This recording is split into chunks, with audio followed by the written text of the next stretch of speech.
Hello દોસ્તો, કેમ છો? તો સ્વાગત છે મારા નવા વ્લોગમાં. તો રાત્રે હું આ વિડીયો ઉતારી રહ્યો છું અને આ બુક રિવ્યૂનો વિડીયો અત્યારે 2-3 દિવસ સુધી આવશે. એ તમે ધ્યાનથી જોતા રહેજો, કેમ કે ખૂબ યુઝફુલ થશે આ. અને આજે બુક રિવ્યૂ ભારતની ભૂગોળ જિયોગ્રાફી વિશે કરવાનો છું. તો જિયોગ્રાફીની 2 બુકો છે મારી જોડે, ગુજરાતનું ભૂગોળ અને ભારતની ભૂગોળ.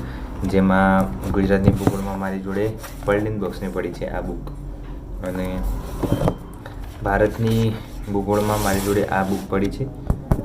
કેમ કે આના ઉપર મેં એક પૂઠું ચડાવી દીધું છે, એટલે ખબર નહીં પડે, પણ આ હું થંબનેલમાં મૂકી દઈશ આનું પૂઠું, એટલે ખબર પડી જશે કે કઈ બુક છે. આ યુવાની બુક છે અને આ બંને બુક સારી છે. એટલે ચાલો રિવ્યૂ ચાલુ કરીએ. તો દોસ્તો, આ ગુજરાતની ભૂગોળ છે. ગુજરાતની ભૂગોળ વર્ણિત બોક્સની છે, એટલે મોસ્ટ ઓફલી આ બુક તો બધા જોડે હશે જ, કેમ કે બધા ગુજરાતનું ભૂગોળ પાકું કરીને બેઠા જ હોય છે. એટલે ગુજરાતની ભૂગોળમાં જે સિલેબસ છે એ પ્રમાણે આપણે જોઈ લઈએ. સિલેબસનું આ રહ્યું સિલેબસ, અને એમાં ભૌતિક, સામાન્ય ભૂગોળ, આર્થિક અને વર્તમાન પુરાવાનો આ બધું ભારત સંદર્ભે અને ગુજરાત સંદર્ભે કરવાનું છે ટોટલ. એટલે જોઈ લઈએ. ભૂકંપ ને બધું, ભૂપૃષ્ઠ આવી જાય છે, નદીતંત્ર આવી જાય છે, આબોહવા, ખનિજ સંપત્તિ, ખેતી, પ્રાણી, પશુ, ખનિજ, ઉદ્યોગ, પરિવહન, વસ્તી ગણતરી, જિલ્લાઓ, આ બધું ગુજરાતના સંદર્ભે છે. તો ગુજરાતના જિલ્લાઓનું વર્ગીકરણ કેવી રીતે થયું એ રીતનું બધું આપેલું જ છે આમાં, એટલે વાંધો નહીં આવે.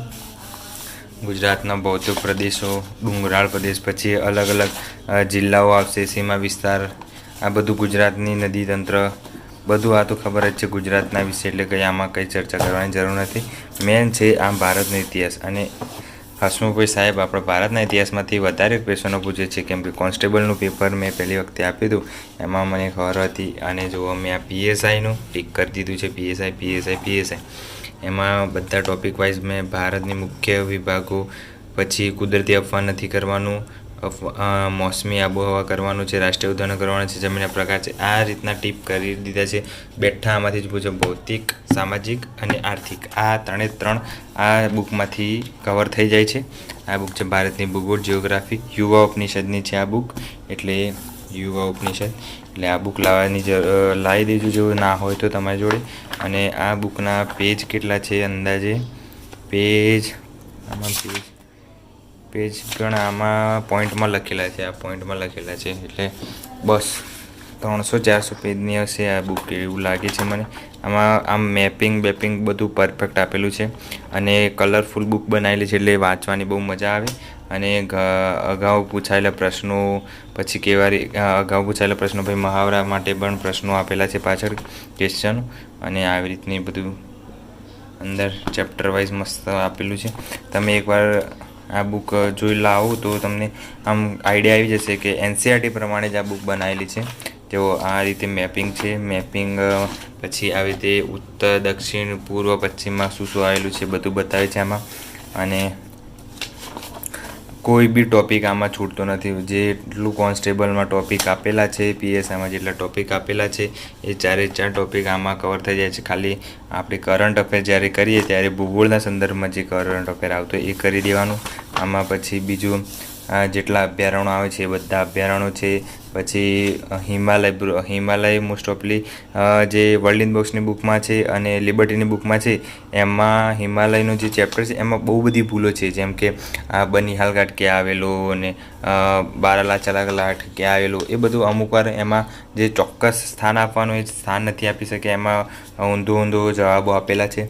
અને પછી હિમાલયના પ્રકારો ટોટલ અત્યારે 4 પડે છે, તો એમાં 3 આપેલા છે. બહુ એમાં થોડી ભૂલો છે, પણ યુવા ઉપનિષદમાં કોઈ ભૂલ નથી, એટલે એમાં આપણે આ જે બુક છે એમાં ટ્રસ્ટ કરી શકીએ. યુવાની એક બી બુકમાં કોઈ પ્રોબ્લેમ આવતી નથી, હોય પણ રેર કેસમાં બુકોમાં હોય છે.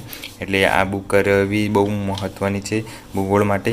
પછી આમાં છેલ્લે ચેપ્ટર પૂરા થઈ જાય બધા, પછી છેલ્લે રાજ્યો આપેલા છે, જેમાં અલગ અલગ રાજ્યો વિશે માહિતી આપેલી છે કલરમાં. આ જો અલગ અલગ કલરમાં માહિતી આપેલી છે. રાજ્ય અને કેન્દ્ર શાસિત પ્રદેશ. પહેલું રાજ્ય છે આપણું ગુજરાત વિશે જે શોર્ટમાં ડિટેલ થતી હોય બધી A to Z વસ્તુ આમાં કવર થઈ જાય છે.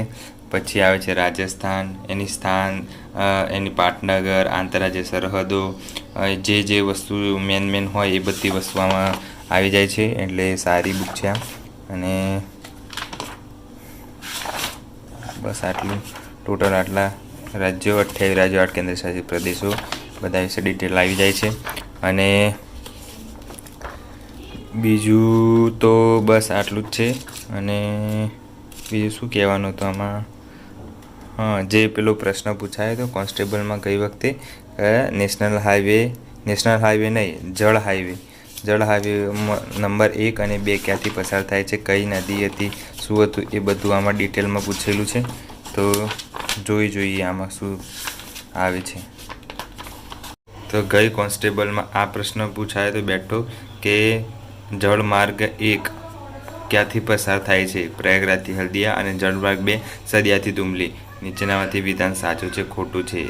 2 પ્રશ્નો સાચા જવાબમાં મૂકી દીધા હતા અને પ્રશ્ન શોધવાનો હતો કે સાચું છે કે ખોટું વિધાનમાં.